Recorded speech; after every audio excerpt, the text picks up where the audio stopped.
দেখো বন্ধুরা দুজনে মিলে কি অত্যাচার করছে। দুদিন আগে কি শরীর খারাপ ছিল, এখন মারপিট করছে। ওই সিম্বা, শেরু, ছাড় ছাড় ছাড়। ওফ, ওরা ওরা ওদের কাজ করতে যাবে। চলুন কি রান্না করেছি দেখিয়ে দিচ্ছি। এখানে আজকে করেছি,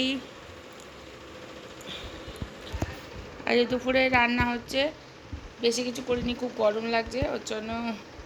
এখানে ভাত করেছি, এখানে মা এটা কি মাছ, এটা মোরলা মাছের ঝাল টক করেছি।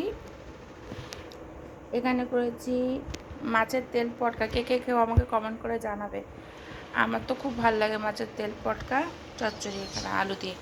আর এখানে করেছি রুই মাছের ঝোল আলু দিয়ে পাতলা করে। এই ছিল আমার আজকে দুপুরে লাঞ্চের মেনু। আমার ভিডিওটা যদি তোমাদের ভালো লেগে থাকে তো অতি অবশ্যই একটা লাইক করতে ভুলবে না। টাটা।